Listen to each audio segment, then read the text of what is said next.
Welcome to another CBA Level 3 Grille coaching session. This session follows directly on from the transferring of the drawing coaching session and focuses on the blown over beveled leaf scroll. We're going to be using 3/4 inch wide by 1/4 inch thick bar, 20mm by 6mm. And we're going to forge a short taper to the end. Although it's not the length of the taper that's important here, it's more the steep angle of the taper. If you'll note from my slide here, you'll see that if I had a long weedy taper, I'm going to have a long weedy leaf. And that's not what we want. So it's the angle that makes the leaf look correct. The top of the taper doesn't have to be flat. A slight curve will help you get that leaf look, or a more natural look, should we say.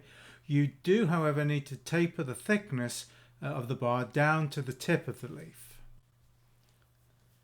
Lay off as much as the bar is wide, in this case 3/4 inch or 20mm from the tip of the leaf to the offside edge, and that's the top left photograph. I want you to use a half face blow and set the shoulder down behind the leaf. I take the stock down to about half its thickness, or 3/8 inch or so, 10mm. That is obviously going to increase the thickness of the material behind the leaf, so I want you to dress that back to parent stock thickness, or 1/4 inch, 6mm. At this stage, and it depends whether I remember or not, I like to tip the tip of the leaf back so that it's in the right place later. It's hard to do later, so do it now if you can remember, and don't be too tight with this. Give yourself a generous curl back. We know from our transfer of the drawing that the scroll and the water leaf are part of the same bar, welded together, just a nick fold weld. And then that assembly is going to be welded to the remainder of the scroll material coming down from the upset corners. So you can see that bottom left photograph shows our allowance there. That's what we're going to weld together. And then the bottom right shows it being welded on to the remainder of the scrolling stock. Does it matter how far that first weld is? No, not really. Just so long as it's sufficiently far away that when you go to take this second weld to the remainder of the scroll material, you're keeping the leaf out of the fire. I picked an arbitrary length of about 1.5 inches or 40mm. That length will increase obviously as you weld the two sides together, but we can look at that aspect of it when we get to the upset corners. We know from experimentation that the leaf will lengthen as we forge it. The 3-inch long leaf that we require starts as about 2 3/8 inch long section of material. We also know what the scroll measures from the tip to the weld, and we know that we have two sides of the weld at about 1.5 inches or so each. The blown over beveled leaf scroll has a front and a back, and it is typically viewed from one side only. There are 4 scrolls within the grille, 2 left facing and 2 right facing.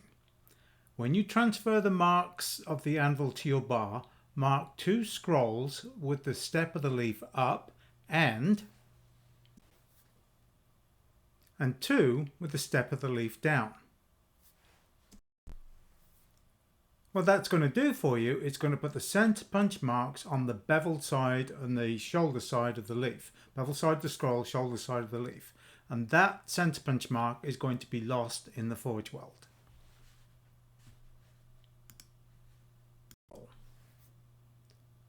Hopefully you've remembered to turn the tip of the leaf at this stage. I obviously forgot. But I want you to turn the end of the scroll through 90 degrees the hard way. Keep the bend tight, and I'm going to say about 1/2 inch in diameter. The other thing I want you to concentrate on is take the time to straighten the remainder of the scroll material behind the bend. Once you've got the bend to your liking, and with the center punch mark up, remember we've got 2 left, 2 right scrolls, and that's going to be the direction is dictated by the center punch mark at this stage. I want you to bevel the outside of the leaf all the way around until you meet the center punch mark. Feather the bevel out towards the sides of the bar as you work. Working on the outside now will tighten the bend of the scroll, but that's okay. Changing sides to the inside of the scroll, repeat the process. Take care to prevent dings to your anvil, etc. by working on the edge of the anvil. Working on the inside edge now should open up the bend back to its original size again.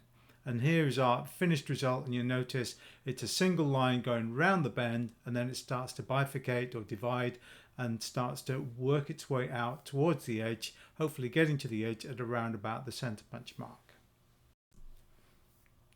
At this stage, it's time to cut the forging from the parent bar and turn your attention to the water leaf, which is another coaching session.